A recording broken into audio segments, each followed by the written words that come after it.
할렐루야. 오늘 또 예배하는 저와 여러분 가운데 성령의 은혜가 있기를 원하고, 성령을 통해서 우리 삶이 변화되어지고 이 시간도 깨닫는 그런 은혜가 있으시기를 주님의 이름으로 축원합니다. 야곱은 변했습니다. 야곱은 완전히 달라졌습니다. 변화는 결단과 행동을 낳습니다. 변화받은 사람은 더 이상 머뭇거리거나 주저하거나 갈등하지 않습니다. 이것이 변화받은 사람의 특징입니다. 우리는 많은 시간을 고민하는데 사용합니다. 의심하고 갈등하는데 시간을 쓴다라는 말입니다. 결정하기까지 너무나 힘들어합니다. 저는 오늘 이 말씀을 통해서 오늘 우리들이 갈등하거나 고민하거나 방황하지 않기를 원합니다. 그것이 변화입니다. 야곱은 절망 끝에서 하나님의 음성을 듣게 됩니다. 일어나서 베델로 올라가라. 그리고 거기서 단을 쌓으라는 하나님의 음성이 야곱에게는 복음이었습니다. 왜냐하면 이 말씀을 듣자 야곱은 수많은 갈등 속에 갈등이 끝나고 그냥 단순하게 하나님의 말씀에 순종하며 베델로 올라갔기 때문입니다. 자, 오늘 창세기 35장 6절로 7절 말씀을 보겠습니다. 야곱이 어떻게 변화되었는지를 함께 보도록 하겠습니다. 같이 읽습니다. 시작. 야곱과 그와 함께한 모든 사람이 가나안 땅 루스 곧 베델에 이르고 그가 거기서 제단을 쌓고 그곳을 엘 베델이라 불렀으니 이는 그의 형의 낯을 피할 때 하나님이 거기서 그에게 나타나셨음이더라. 아멘. 하나님의 음성을 듣고 야곱은 즉시 순종합니다. 그래서 가족을 모아 베델로 올라가기로 결정합니다. 여러분, 저는 여기서 우리가 중요한 사실 하나를 발견해야 됩니다. 야곱은 하나님의 명령을 듣고 혼자 올라가지 않았어요. 혼자 올라가지 않았습니다. 가족을 이끌고요. 가족을 이끌고 베델로 올라갔다라는 말입니다. 여러분, 내가 하나님 앞에 구원받았다라면 가족을 이끌고, 아멘, 가족을 이끌고 베델로 올라와야 돼요. 예배하는 초소에 머물러야 된다라는 말이에요. 이것이 변화입니다. 이렇게 변화요. 여러분, 순종보다 더한 믿음은 없습니다. 믿음의 절정은 순종으로 드러나고 표현되어집니다. 그래서 하나님께서는 사무엘 선지자를 통해서 사무엘상 15장 22절을 통해서 순종이 제사보다 낫다라고 했습니다. 믿음을 가지고 변화된 사람은 순종합니다. 순종합니다. 저를 쫓아서 한번 할까요? 변화된 사람은 순종한다. 변화된 사람은 순종합니다. 즉, 예수 그리스도를 만난 사람은 순종한다는 것이지요. 자기 생각보다, 자기 사고보다, 자기의 가치관보다, 자기의 자존심보다 하나님 말씀 앞에 순종하게 된다라는 말입니다. 야곱은 가족을 이끌고 베델로 올라갑니다. 그리고 거기서 하나님을 만납니다. 야곱은 그래서 그 장소를 베델을 가리켜 엘 베델이라 불렀습니다. 베델의 하나님이다 라는 뜻입니다. 여러분, 야곱의 놀라운 변화가 엿보이는 그런 부분이지요. 여기서 저는 또 다른 사실 하나를 발견하고 보았습니다. 사람은 누구나 완전하지 않습니다. 사람은 100년을 살아도 여러분 완벽해지지 않아요. 여러분, 사람이 나이를 먹는다 해서 완전하고 완벽해지느냐면 그렇지 않더라고요.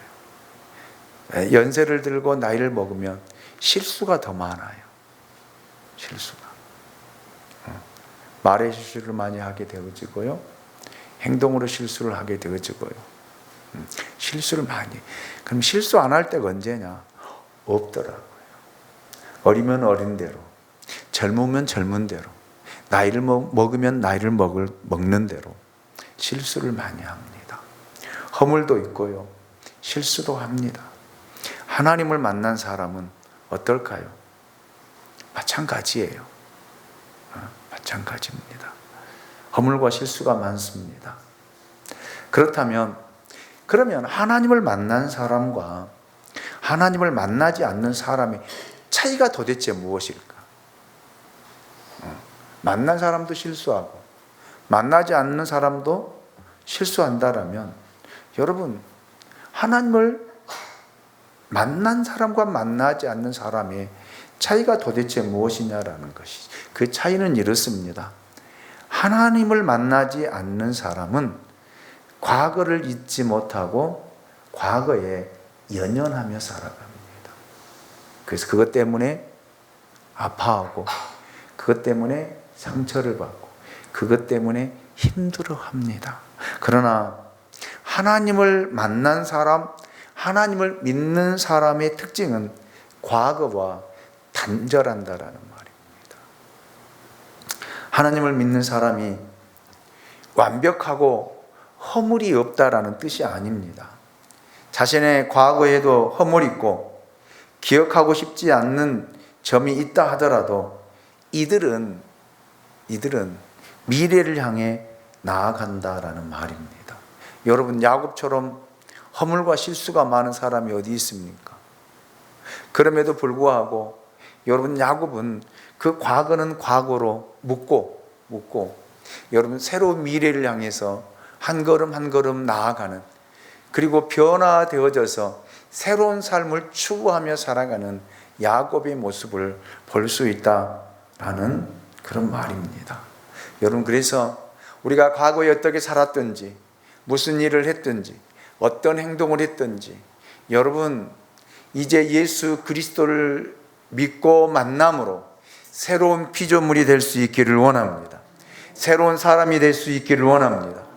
다시 과거에 얽매여서, 과거에 사로잡혀서, 과거의 죄에서 벗어나지 못하고 다시 되돌아가서 반복된 죄를 짓는 그런 어리석은 자가 되지 않기를 주님의 이름으로 축원합니다. 우리는 새로운 피조물입니다. 우리는 예수 그리스도를 만남으로 말미암아 새로운 피조물로 지음을 받았습니다. 아멘이죠. 그래서 여러분, 이제는 내일을 향해서 믿음으로, 믿음의 길을 터벅터벅 걸어가는 그런 은혜가 있으시기를 주님의 이름으로 축원합니다. 이제 창세기 35장 8절 말씀을 보면, 리브가의 유모 드보라가 죽음에 그를 베델 아렐에 있는 상수리 나무 밑에 장사하고 그 나무 이름을 알론 바굿이라 불렀더라. 야곱이 매우 사랑했던 어머니 리브가에게는 유모가 있었습니다. 그녀의 이름이 드보라입니다. 리브가의 유모가 죽었다는 이야기를 통해서 야곱의 어머니 리브가는 이미 죽었다라는 것을 우리가 추측해 볼 수 있습니다. 성경에 보면 리브가가 죽었다는 이야기는 없거든요. 그런데 아마 야곱이 20년 동안 자리를 비웠을 때, 자기 장인의 집, 조금 더 좁혀보면 삼촌 라반의 집에서 20년을 생활할 때, 여러분, 그의 어머니 리브가는 세상을 떠났다라는 말이에요. 여러분, 야곱과 리브가가 헤어질 때 뭐라고 그랬어요? 내 형의 화가 좀 잠잠해지면 내가 사람을 보내서 너를 다시 부르겠다 라고 이야기를 했는데, 여러분, 결국 야곱의 얼굴을 보지 못하고 세상을 떠난 리브가의 모습을 좀 비추어 보고, 또 리브가의 유모도 여러분 세상을 지금 떠나는 장면을 오늘 우리에게 보여주고 있습니다. 야곱을 돌아보았던 드보라는 어째 나이 많이 들어서 세상을 떠난 것 같습니다. 이 드보라의 말년을 아마 야곱이 행복하게 거두어주고 보살펴주고 살펴주었던 것 같습니다. 그리고 죽음 후에는 정성스럽게 장사도 지내주고 있습니다. 그리고 드보라를 장사 지낸 상수리 나무 이름을 알론 바굿이라 불렀습니다. 이 말은 뜻은 굉장히 상심했다라는 뜻이더라고요. 굉장히. 그래서 이 드보라가 죽은 다음에 야곱이 얼마만큼 상심했는가를 우리가 함께 볼 수 있고 또 살펴볼 수 있습니다.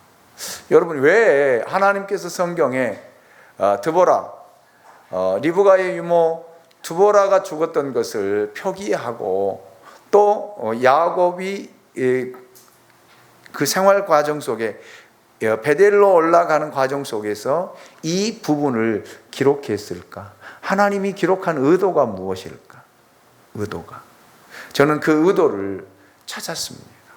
그 의도는, 저는 이 장면을 통해서 야곱이 얼마만큼 변화되어지고 얼마만큼 성숙되어졌는가를 이야기하시고 말씀하시고자 기록했다라는 사실입니다. 왜냐하면 여러분, 우리가 우리를 낳아준 어머니도 돌보는 것, 보살피는 것, 지켜주는 것 쉽지 않아요. 그렇잖아요. 그래서 저도 여기 서 있는 김 목사도 우리 어머니에게는 불효자식입니다. 불효자식이에요. 우리 어머니가 저에게 한 것 10분의 1도 저는 못해요. 10분의 1도. 그게 자식이더라고요. 그래서 여기 계시지만 우리 어머니 돌아가시면 제가 제일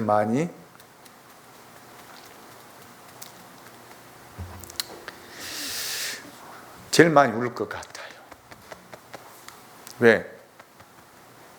진짜 말로 할 수 없는 사랑을 우리 어머니에게 저는 받았습니다. 그런데 저는 그 10분의 1, 100분의 1도 못 해드려요. 그게 항상 제 마음에 이렇게 남아 있습니다.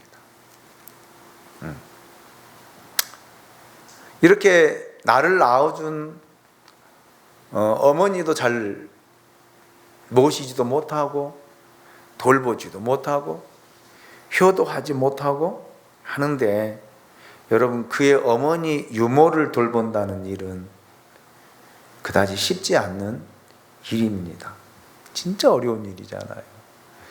그런데 야곱은 그의 어머니의 유모를 돌보고 지켜주고 또 돌아가셨을 때 장사까지 지내며 그 마음이 정말 상심했다라는 표현을 하고 있습니다. 여러분, 이것이 야곱의 변화다라는 말입니다. 전에 성숙하지 못하고 변화되지 않았던 야곱의 모습을 우리가 본다라면, 여러분, 야곱은 얼마나 이기적인 사람입니까? 자기 손해를 보기 싫어했던 사람입니다. 그렇잖아요. 정말 오직 자기 중심적이고 자기밖에 모르고 그런데 여러분, 자기 어머니의 유모를 돌보아요? 돌보아요? 그런데 여기서 야곱은 베델로 올라가서 하나님 앞에 단을 쌓고 그 유모까지 돌보는 그런 마음이 여러분 우리에게 소개되고 있다라는 그런 말입니다. 그래서 여러분 저는 그 생각을 했습니다. 변화된 사람은 나 중심적이지 않고 여러분 이웃 중심적이에요. 아멘입니까? 그래서 예수님께서도 우리에게 말씀하셨잖아요. 하나님을 사랑해라. 그리고 내 이웃을 내 자신과 같이 사랑해라. 이것이 예수님의 가르침이에요. 이것이 변화된 사람의 삶의 특징이다라는 말입니다. 이렇게 야곱이 변화되어지고 성장하고 성숙해 가고 있다는 사실을 우리에게 보여주고 있습니다. 이런 변화된 야곱에게 이제 하나님의 축복이 임하기 시작합니다. 자, 9절 10절 말씀 이제 같이 한번 읽어볼까요? 자, 같이 읽습니다. 시작. 야곱이 밧단 아람에서 돌아오매 하나님이 다시 야곱에게 나타나사 그에게 복을 주시고 10절이요. 하나님이 그에게 이르시되 내 이름이 야곱이지만은 내 이름을 다시는 야곱이라 부르지 않겠고 이스라엘이 내 이름이 되리라 하시고 그가 그의 이름을 이스라엘이라 부르시고 아멘. 하나님께서는 야곱에게 한 사건을 회상시켜 줍니다. 그것은 몇 년 전 야곱이 위기에 빠졌을 때 야곱에게 약속한 일이었습니다. 창세기 32장에 기록되어 있는 사건입니다. 야곱은 고향으로 돌아오는 길에 형 에서에 대한 두려움이 굉장히 많았던 사람이에요. 왜요? 형이 400명의 군사를 이끌고 야곱을 만나러 온다라는 소식을 듣고 야곱의 가슴은 철렁 주저앉았습니다. 형을 대적할 수가 없어요. 여러분, 야곱의 가족들밖에 없었잖아요. 종들이 있었지만 그들은 훈련된 군사들이 아닙니다. 그런데 여러분, 이 에서는 400명의 군사를 이끌고 야곱을 죽이기 위해서 지금 오고 있습니다. 여러분, 사람을 두려워한다는 것 정말 괴로운 거예요. 그 마음이 아마 지옥과 같을 것입니다. 잠을 못 자요. 그 두려움은 그에게 절망을 안겨주었습니다. 성공하면 무엇합니까? 자녀를 낳고 금이 환영하면 뭐합니까? 그렇잖아요. 형이 자기를 죽이러 오는데요. 그렇게 여러분 불안해하고 두려움 속에 있을 때 야곱은 홀로 야뽕 나루터에 남게 되어집니다. 그리고 거기서 하나님 앞에 머물며 기도하게 되어져요. 그때 여러분 천사를 만나게 됩니다. 그리고 그 천사와 씨름했다라고 이야기를 합니다. 새벽이 될 때까지 야곱은 그 천사를 놓아주지 않습니다.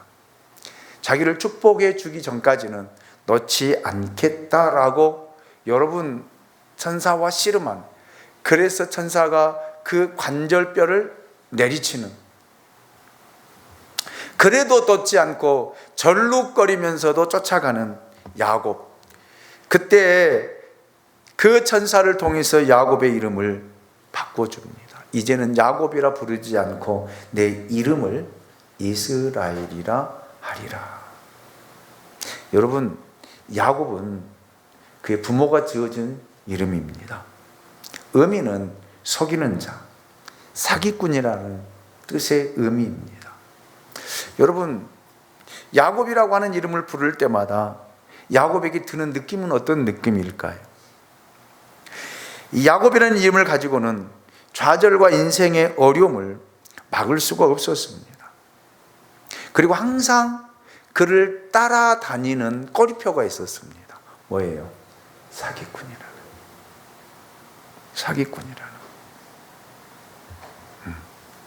속이는 자라는 그 꼬리표가 계속 따라다니는 거예요. 자, 여러분에게 따라다니는 그런 명칭이 있다라면 무엇입니까? 여러분의 이름 뒤에 어떤 명칭이 따라다닙니까? 예수 믿는 그리스도인이라는, 진짜 목사라고 하는, 장로라고 하는, 권사라고 하는 그 꼬리표가 붙어 다니느냐라는 말이에요. 여러분, 이제는 하나님께서 그 꼬리표를 잘라내고 새로운 이름을 주셨다라는 말입니다. 그 이름이 바로 이스라엘이에요. 이스라엘이라고 하는 뜻이 뭐예요? 하나님을 이겼다라는 뜻이에요. 하나님을 이겼다라는. 여러분, 이렇게 하나님을 만난 사람은 이렇게 변화를 가져와야 된다라는 말입니다. 자, 예수님께서도 요한복음 4장을 통해서 우리에게 말씀하셨지요. 물과 성령으로 거듭나지 아니하면 하나님 나라에 들어갈 수 없고 하나님 나라를 볼 수 없다라고. 거듭나야 된다. 변화되어져야 된다. 바뀌어야 된다. 라고 하는 사실입니다. 예수 그리스도를 만난 사람은 이렇게 변화되어져야 됩니다. 겉모습이 변화되는 것을 이야기하지 않습니다. 여러분의 속이 변화되어져야 된다라는 말입니다. 그런데 여러분, 쉽지가 않아요. 쉽지가. 내가 변화되었습니까? 저는 여러분에게 질문을 하고 싶습니다. 여러분, 예수 그리스도를 만남으로 여러분 거듭나셨습니까? 예수 그리스도를 만남으로 여러분은 변화되었습니까? 여러분의 마음이 달라졌습니까? 여러분의 생각이 달라졌습니까? 달라지지 않았다라면 우리는 냉정하게 다시 한번 우리 자신을 살펴야 돼요. 살펴야 돼요. 예수 그리스도를 만난 사람은 변화될 수밖에 없어요. 달라질 수밖에 없어요. 사람이 안 바뀐다고요? 예, 안 바뀌죠. 안 바뀝니다. 내 생각으로 안 바뀌어요. 내가 내일부터 달라져야지. 내가 새로워져야지. 내가 이렇게 살지 말아야지. 이렇게 행동하지 말아야지. 달라져요? 아니에요. 내일 아침 보면 똑같아요. 똑같습니다. 말하는 것도 똑같고요. 옛날 성질 부르는 것도 똑같고요. 똑같아요. 이제 나이를 먹으면 먹을수록 이제 더 뻔뻔해져요. 부끄러움도 없어져요. 그렇더라고요. 젊은 사람들은요, 창피를 알거든요. 자기가 무슨 행동을 했으면 창피함을 알아요. 그리고 자기 행동에 대해서 굉장히 조심스럽게 행동하고 조신하게 행동하거든요.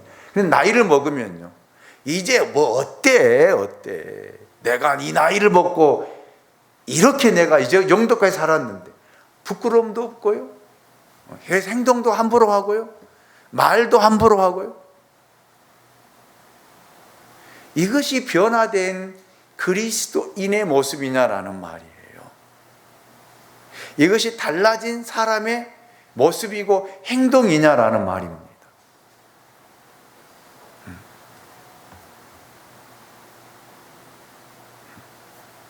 그래서 여러분, 교회가 달라지지가 않는 거예요. 그런 사람들이 모인 공동체를 이룬 공동체가 달라지겠습니까? 안 달라지지요. 그러니까 모이면 다툼이 일어나고요, 분쟁이 일어나고요, 자기 중심적이고요, 그리고 자기가 한 행동에 대해서는 전혀 생각하지 않고 다른 사람이 한 행동만 보고 판단하고 평가하고 이랬네 저랬네 이야기하는 그 모습이 오늘 교회의 진짜 모습이에요. 그러니 예수를 안 믿는 거예요. 그래서 교회를 떠나는 거예요. 교회만 떠나면 괜찮게요? 하나님을 떠난다라는 말입니다.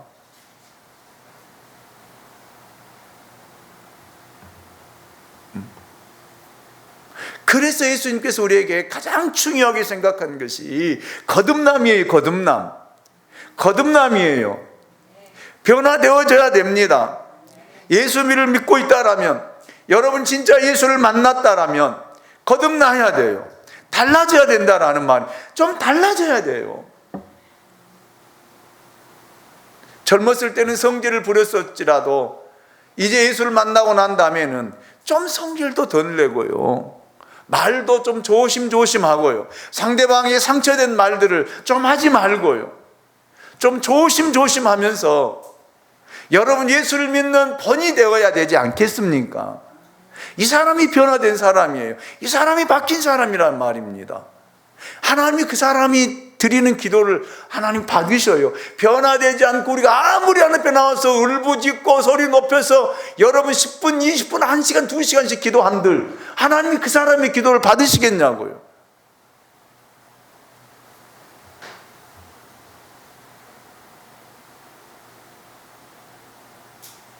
우리 좀 냉정하게 우리를 살펴봅시다.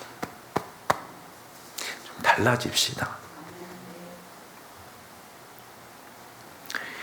여러분, 하나님께서 야곱의 이름을 바꿔주잖아요. 이스라엘로 바뀌어주잖아요. 하나님 이겼다는 뜻이라고 제가 말씀드립니다. 그러나 오해하지 마십시오. 이것은 말 그대로 하나님을 이겼다는 뜻이 아니라 하나님께서 비로소 야곱을 뭐 했다는 거예요? 인정했다라는 말이에요.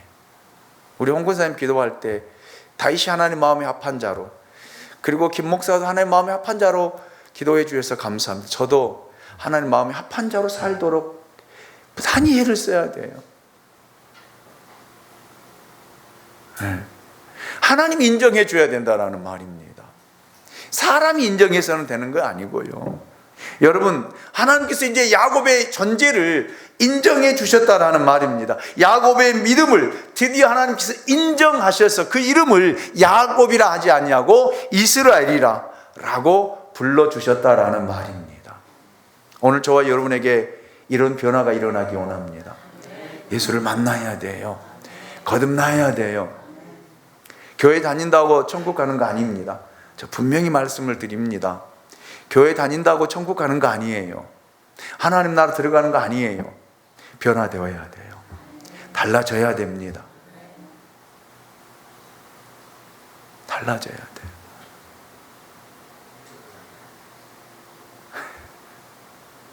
달라져야 돼요. 자, 하나님께서 여러분 우리도 변화시켜 주셨습니다. 예수 그리스도를 만남으로 말미암아 우리를 가리켜서 성도라고 이름을 지어 주셨잖아요. 아멘입니까? 그 성도라는 이름 뒤에다가 예수를 잘 믿는 사람들에게 직분도 붙여 주셨습니다. 쫓아 삽니다. 직분답게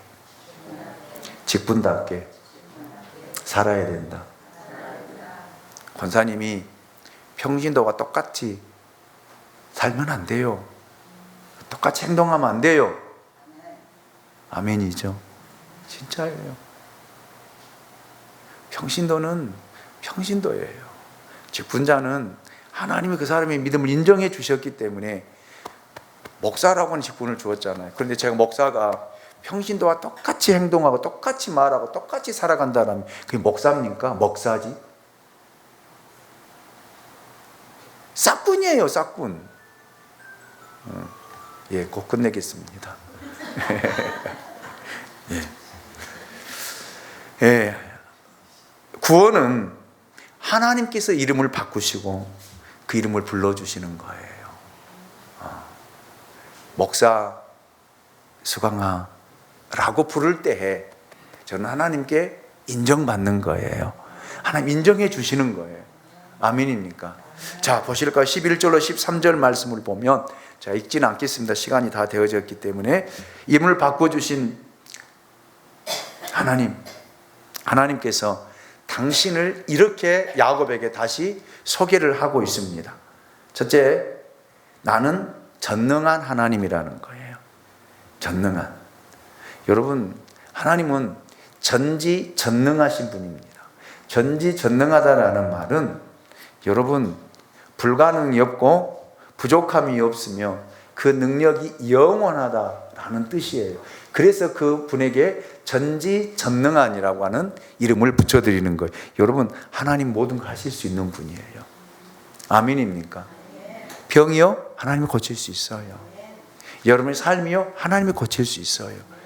여러분의 모든 것 하나님이 바꿀 수 있다는, 그래서 전지전능하신, 나는 전능한 하나님이다 라고 말씀하셨습니다. 그리고 두 번째로 야곱에게 복을 주시네, 나는 생육하고 번성하라고 복 주시는 하나님이라고 소개를 하고 있습니다. 여러분, 복은 하나님으로부터예요. 아멘입니까? 복은 하나님께서 야곱에게 이제 생육하고 번성하게 하는 복을 주시겠다, 그렇게 약속해 주셨습니다. 저는 오늘 예수 그리스도를 만남으로 말미암아 여러분이 하나님으로부터 생육하고 번성하는 복을 받는 그런 은혜가 있으시기를 주님의 이름으로 축원합니다. 마지막 세 번째로, 나의 약속을 받은 자가 복 받을 그릇이 못 된다 할지라도 그를 변화시켜 약속을 지키시는 하나님이라고 당신을 소개해 주고 있습니다. 저는 야곱을 통해서 이걸 보고 배웠어요. 야곱, 사람의 생각으로 야곱을 바꿀 수 있었을 것 같아요? 못 바꿔요. 야곱, 여러분 누가 바꾸겠습니까? 사람 누가 바꾸겠어요? 제가 여러분 바꿀 수 있다고 못 바꿔요. 여러분 자녀들 바꿀 수 있다고 생각하십니까? 못 바꿔요. 안 돼요. 남편 바꿔요? 안 바꿔요. 싸움밖에 안 해요. 당신은 이렇게 해야 돼, 저렇게. 여러분, 그러면 다툼이 되는 거예요. 다툼이 되는 거예요.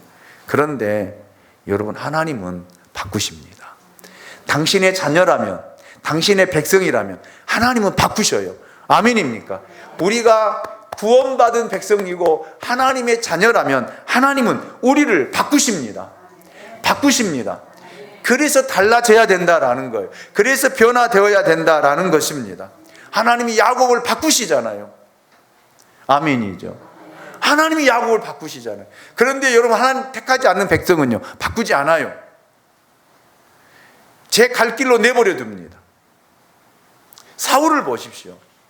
사울은 하나님이 그 능력 있는 사무엘을 붙여주셨지만 안 바뀌잖아요. 안 달라지잖아요. 오히려 사울이 사무엘을 대적하잖아요.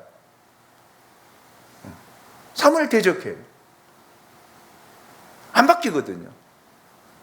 여러분, 애굽왕 바로가 바뀌었습니까? 안 바뀌잖아요. 하나님이 그렇게 능력을 행하는데도, 하나님께서 10가지 재앙을 통해서 하나님의 살아계심을 드러내 보이는데도 안 바뀌잖아요. 내버려 두시는 거예요. 예수님 12제자 중에서 가룟 유다를 보십시오. 예수님이 물을 변화시켜 포도주 만드시고요, 죽은 나사로를 살리시고요, 38년 된 병자를 고치시고요, 보리떡 5개 물고기 2마리로 5,000명을 먹이고 12광주를 남기는 그 기적을 보았음에도 불구하고 안 바뀌잖아요. 그리고 성질 부리고 나가버리잖아요. 뛰쳐나가잖아요. 예수님의 제자들 공동체 속에서 성질을 부리고 박차고 나가잖아요. 내버려 두잖아요. 파멸과 멸망의 길로 가잖아요. 여러분, 하나님이 선택된 사람은 변화됩니다. 하나님 바꾸어 쓰십니다. 변화시켜 쓰십니다. 하나님이 야곱을 변화시켜서 사용하시잖아요. 믿음의 조상으로 사용하시잖아요. 여러분, 하나님이 여러분을 선택했다면 바뀌어야 돼요. 달라져야 돼요. 부탁을 드립니다. 그래서 야곱이 그곳 이름을 여러분 베델이라, 하나님이 자기가 말씀하신 곳에 그 이름을 15절에 보면 베델이라 그렇게 불렀습니다. 여러분, 부탁을 드립니다. 이게 바뀌어야 돼요. 여러분 바뀌는 게 아니라 제가 바뀌어야 돼요. 여기 서 있는 김 목사가 바뀌어야 됩니다. 저도 성질이 못됐거든요. 아주 못됐어요. 저 바뀌어야 돼요. 성질도 바뀌어야 되고요, 제 인격도 바뀌어야 되고요, 제 성품도 바뀌어야 되고요, 제 모습도 바뀌어야 돼요. 여러분에게 하는 말이 아니라 저에게 하는 말이에요. 왜? 제가 예수를 만난 목사라면, 제가 예수님의 손에 붙들려 사용되는 목사라면, 그런데 저는 제 인생을 제가 사역하면서 돌아보니까 하나님이 저를 바꾸기 위해서 저를 부단히 많이 치셨습니다. 많이 치셨어요. 2002년에 드림의 교회를 개척하면서부터 오늘 2026년 8월 16일 양무리교회 여기까지 오기까지 정말로 많은 눈물을 흘리고요. 죽을 고비도 많이 넘기고요. 근데 왜 하나님이 여기에 세워놓으셨을까? 저를 바꾸기 위해서예요. 저를 변화시키기 위해서예요. 왜? 당신이 쓰시기 위해서. 아멘입니까? 저를 쫓아서 합니다. 달라지자. 달라지자. 예. 여러분 부탁드립니다. 우리 여러분의 생활도 습관도 바꾸시기를 원합니다. 다 같이 자리에 일어나셔서 우리 찬양을 드리겠습니다.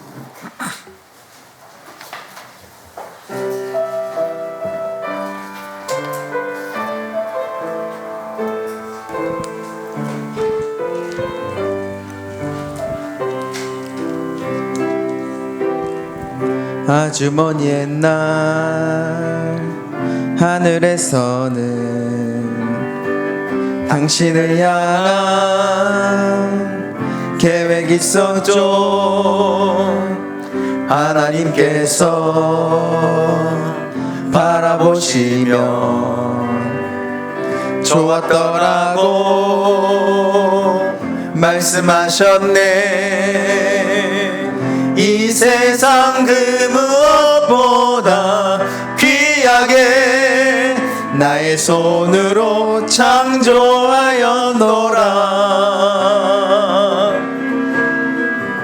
내가 너로 인하여 기뻐하노라. 내가 너를 사랑하노라. 사랑해요.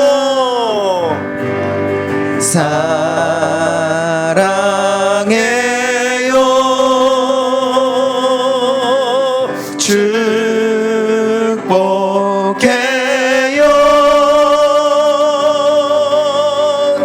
당신의 마음에 우리의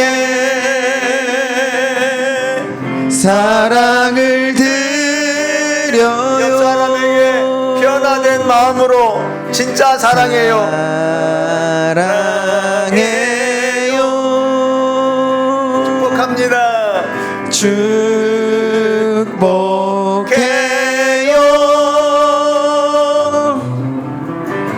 당신의 마음에 우리의 사랑을 드려요.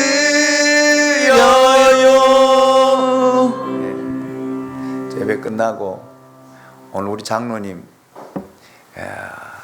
60 회갑이에요. 그래서 교회에서 함께 축하하도록 할 텐데